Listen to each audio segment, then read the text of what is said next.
గతంలో కూడా కోమటిరెడ్డి వెంకటరెడ్డి గారు అప్పుడు కూడా మంత్రిగా ఉన్నారు వారు. మరి వారి హయాంలోనే ఈ మూసి ఈ రకంగా జరిగింది. మీరు మంత్రిగా ఉన్నప్పుడు సరిగా చేసి ఉంటే ఈ పరిస్థితి హరీష్ రావు గారికి చెప్తున్నా, 21 సంవత్సరాల అనుభవం ఉన్న హరీష్ రావు గారిని అడుగుతున్నా, మీకు ఎల్పీ లీడర్ లేడు, నువ్వు డిప్యూటీ లీడర్ వా, శాసనసభ్యునివా? క్వశ్చన్ అవర్ లో నిన్న కూడా నువ్వు బైక్ తీసుకున్నావు, మా స్పీకర్ మంచోళ్ళు కాబట్టి నీకు బైక్ ఇచ్చింది. ఏ హోదాలు అడుగుతున్నావు?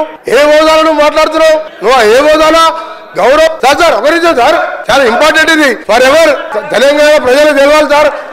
తెలంగాణ ప్రజలకు తెలవాలి. ప్రతిపక్ష నాయకుడు సంవత్సర కాలంగా సభకు రాకపోవడం ఈ సభనే కాదు, తెలంగాణ ప్రజలని అవమానపరిచినట్టుగా ప్రజలందరూ అనుకుంటారు. అధ్యక్ష, ఈయన డిప్యూటీ లీడర్ సార్, ఈయన కార్యవర్గం ఏర్పాటు చేసినా ప్రతిసారి ఈయనకి ఎందుకు ఇస్తున్నాము అంటే మిమ్మల్ని అట్టలేడు, ఆయన అడిగే హక్కు లేదు, ఆయన మామూలు ఎమ్మెల్యే మాత్రమే. నా బాధతోని నల్గొండ ప్రజల కడుపులో ఆవేదన, ఫ్లోరైడ్ మూసి నీళ్లు చచ్చిపోతున్నారు సార్. ప్రజలు పేదవాళ్ళు